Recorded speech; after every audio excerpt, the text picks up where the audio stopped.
there's still a window of opportunity. That's what the poll is telling us. The Echo series laid some groundwork for the MCU's Daredevil Born Again and the Kingpin's big run for mayor. We are so excited about it. In a little bit, we're going to talk about if the MCU just turned Echo into a mutant. Hey, welcome back to ScreenCrush. I'm Ryan Airy, and this is all the Easter eggs, references, and little things you might have missed in the final episode of Echo. And guys, in honor of the Kingpin's return and his larger role in the MCU, we have designed this new Return of the King t-shirt for sale now in our merch store at ScreenCrushMerch.com, where we design all the merch ourselves. We also have this Nelson and Murdoch shirt with the vigilante holding the scales of justice, this Nelson and Murdoch Law and Order shirt, the Echo Sign Language shirt, and of course, Doug as Daredevil. I did not consent to my likeness being used. Actually, wait, that looks pretty cool. Thank you. And we have our very first ScreenCrush live show on February 22nd in Brooklyn, New York. Link for tickets is below. You can meet the team, see exclusive videos. It's going to be a great time. Like I said, links are below. Let's break this episode down. So the episode kicks off with drums, just like in episode 2, teasing another flashback to Maya's ancestors, but actually it's modern day.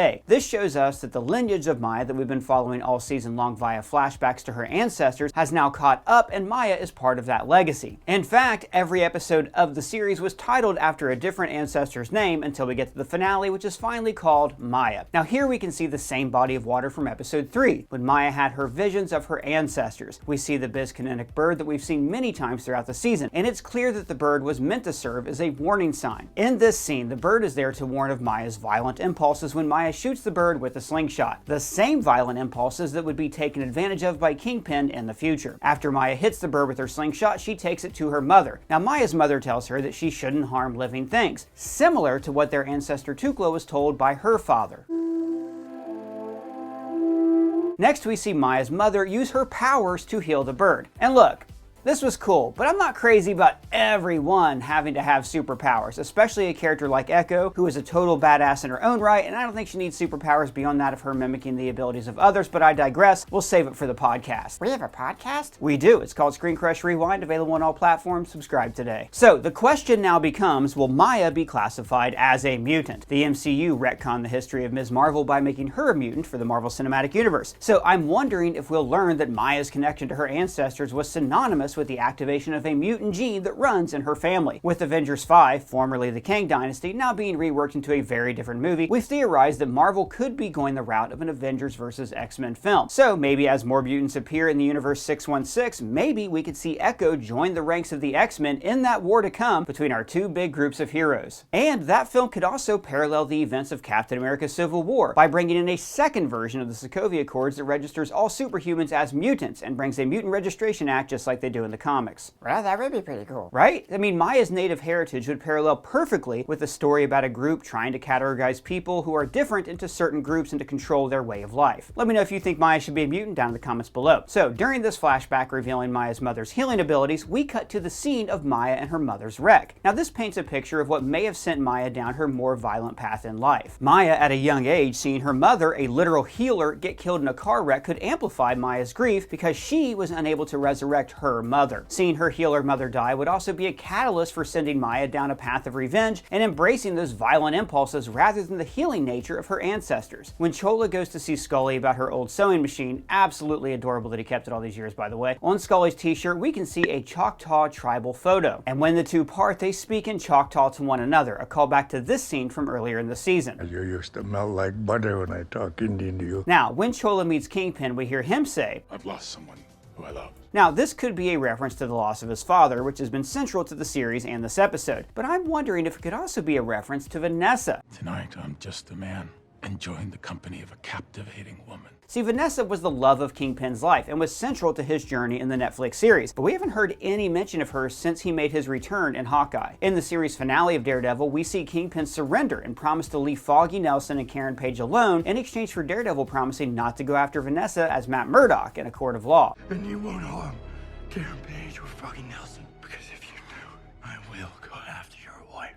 But Kingpin is now back at it, running his criminal empire seemingly without fear of Matt going after Vanessa. So I wouldn't be surprised to learn that she is dead. This could also explain why Kingpin feels so alone and is seeking to reconnect with Maya. Here we see a Roxxon gas station. Now Roxxon is in the Marvel Comics and has also appeared many times in the MCU. We've seen it in all 3 Iron Man films, as well as in the Daredevil series, Agents of S.H.I.E.L.D., Agent Carter, Cloak and Dagger, Runaways, and most recently in the Loki series. Roxxon's pretty much a catch-all evil corporation in Marvel Comics, and I've always always been hoping that we would see that kind of amplified in the MCU, especially from the Jason Aaron Thor run, which introduced a Roxxon CEO named Darian Agger who could turn into a Minotaur. Look, Roxxon has a lot of really cool potential apart from just seeing it as an Easter egg. I really hope they get taken advantage of this in a future thing. It doesn't matter. Let's move on. So next we see Maya remove the contact lens that Kingpin gave her in the previous episode that displayed virtual sign language. Now when Maya removes the lens, this is meant to symbolize that Maya is done seeing the world through the lens that Kingpin forced on her, and she's done being manipulated. Although, I wouldn't be surprised if somebody offered her another contact lens in the future so she could team up with heroes who don't necessarily know sign language. You know, more as a narrative shortcut. Now here again, we see the BizKinetic acting as a warning of something bad having happened, that being the abduction of Bonnie and Chola by the Kingpin. So Chola hasn't made her art since her daughter, Maya's mom, has passed away, but she's now returned to her craft by making Maya some armor, contributing to the protection that's been provided by Maya's other ancestors. Now on the armor, we can see the spiral symbol that we've been seeing throughout the series. We also see the Choctaw sun symbol and this hand with an eye symbol, which is called a Hamsa. Now this symbol is used by many faiths, including Islam and Judaism. Traditionally, it's used to ward off evil spirits. So Maya is visited by the spirit of her mother, where she is transported back to the car wreck that shaped Maya's life. And this reminded us a lot of this scene from Spider-Man 2 between Peter and Uncle Ben. All of those times I counted on you to have the courage to take those dreams. So in this moment, Maya's mother is able to heal her heart and break her from her grief by returning her to the place and time where her heart was broken. Now this is similar to what we'll see Maya do for Kingpin later in the episode. Now throughout our coverage of this series, we have talked about how Maya's ancestors have been echoing through her, and that is exactly what they confirm here in this episode and by giving Maya her hero name. Similar to how in Ms. Marvel we saw her parents give her her hero name. Our own little Miss Marvel. At the powwow, we see Choctaw natives performing a ceremonial dance, and in this wide shot, we can see them making the spiral symbol that we have seen throughout the series. Now, in our episode 1 breakdown, we talked about the spiral symbol and how it appears in nature, and how it's often seen as proof of intelligent design, especially the spiral that is the golden ratio, where every curve of the spiral is exactly twice as large as the previous curve. In the show, the spiral is used to show the creation of the Choctaw people and how that creation echoes throughout their heritage up into the present day when they make the spiral shape as part of their dance. So Zane and the Kingpin's other goons are dressed in this ridiculous attire, showing how ignorant they are to native culture and that they don't respect their culture and just see these people as silly and weak. Now here we get a close-up shot of the sword tattoo on this guy's neck. Now I think this close-up was just meant to show us that Kingpin's men had infiltrated the powwow and was meant to give us a feeling of angst. However, we have seen special attention paid to tattoos like this throughout the history of the MCU, particularly people who have the tattoo of the 10 rings. And superstar Easter egg hunter Jessica Clemens pointed out that this could actually be the Black Knife cartel from the comics. They were first introduced in a Bullseye comic where Bullseye was hired to rescue a man's son from the cartel. So this could be giving us a hint that good old Benjamin Poindexter from the Daredevil series is going to be making a comeback. I love her work, Jessica's great, her social link is below. Now, if we're going to speculate about the future, this could be a tattoo that's meant to represent the Hand. The Hand, of course, was the big bad evil villain of the Marvel Netflix series that was defeated in the show The Defenders. However, the Hand are never truly defeated, and if Kingpin wanted an army of goons to serve him, the Hand would be a great place to start. But if anyone else knows something else that this specific tattoo could be alluding to, be sure to let us know in the comments or add us on our socials. Now, here we see Maya beginning to sync with the beat of the drum, linking her heartbeat to the drum beat, a reference to her mimicking ability from the comics. And this is also similar to the scene when Maya was introduced in the MCU in Hawkeye when she was touching a speaker in order to feel the beat. When Maya comes face to face with the Kingpin, he has Bonnie step forward to interpret, meaning that Kingpin likely knew that Maya would have removed her contact lens. So it's likely that the lens had a tracker in it and he was monitoring Maya's location. And getting to see this scene from Maya's perspective by having no sound was really cool, and it mimicked the silent film style that we saw in episode 3.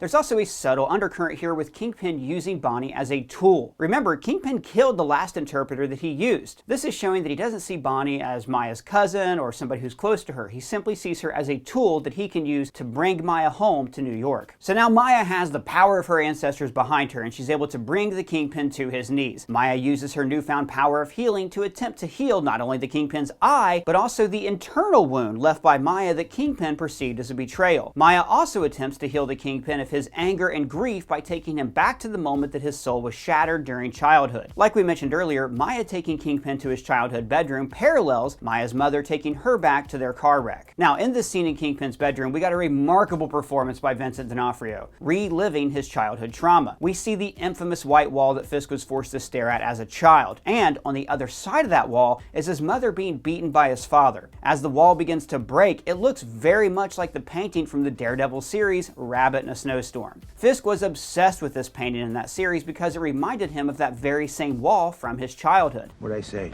Don't look at me, look at the wall.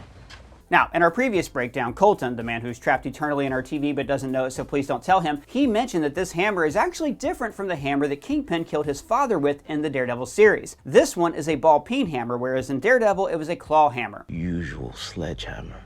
One of these days, Myrna, I'm barely ball-peen. Now, this could be a continuity error, or as we theorized in our previous breakdown, maybe Fisk didn't keep the actual hammer, and he just got this new one as a prop to put on show for Maya and further manipulate her. But Colton also mentioned the small possibility that the Daredevil series is not 100% canon, but only like 99.9% canon. Like 99.99%. So to put it simply, maybe the Netflix series was a parallel universe that is very, very similar to the history of Daredevil and Kingpin in the MCU. And those shows can be watched as canon, but maybe Feige and Marvel will feel free to change small things here and there and write them off as a slightly different reality. Anyways, this theory of it being a slightly different history is supported in this evidence by not only the style of the hammer being different, but also the location of it. In this flashback, Wilson has the hammer under his mattress, whereas in the Netflix series, the hammer was on a table following a day of putting his father's campaign signs up in yards. The white wall is also now in his bedroom, whereas before it was in the living room. Now granted, there could be more than one white wall in their house, but this flashback implies that this moment Echo took Kingpin to was taking place just moments before Fisk killed his father. In the Daredevil series, his father was beating his mother with a belt while young Wilson was forced to sit in a chair and stare at a wall. He then stands up and grabs the hammer off the table, hits his father. But I think we're meant to understand that this moment Maya has taken Kingpin to is just moments prior to Fisk killing his father, the moment that changed Wilson Fisk forever, just like how Maya and her mother's car accident changed Maya, and that was the moment that she was taken to for her spiritual healing. In this moment from Kingpin's past that Maya takes him to, it would appear that his father was beating his mother into the wall on the other side of Wilson's bedroom, and Wilson took the hammer from under his bed and went to kill his father. So this could be a subtle hint that while the Daredevil series can certainly be watched as MCU canon, maybe for us hardcore fans, we are meant to understand that any liberties taken by Marvel to change slight nuances can be explained in canon as being a slightly different parallel reality. I also thought that it was a nice touch that when he's in this illusion, Wilson can understand Maya's signing, because it's all taking place within his own mind, and she is essentially communicating with him telepathically. Telepaths know thoughts. It also shows that the two of them are being able to relate and see one another truly for the first time, whereas in the real world, Fisk refused to learn sign language because he was always placing up emotional barriers between himself and Maya. Now, when we snap back to reality, There goes gravity. There goes gravity. okay, you good? All right. So when we arrive back to reality, we can see that Kingpin still has his scar, alluding to the fact that he did not accept Maya's healing of his broken heart. The episode ends with Maya going to an outdoor barbecue with her family. And guys, can we please stop doing this? I don't want to see Matt Murdock and bad haircut Shrek at barbecues, okay? You are not Fast and Furious. Let it go. You better hide your baby oil. You better hide that big ass forehead. In the post-credit scene, we see Kingpin leaving for New York, and on the TV, he sees a panel discussion about New York City's mayoral race. Is that candidate even out there? There's no doubt it is late in the process, but there's still a window of opportunity. That's what the poll is telling us.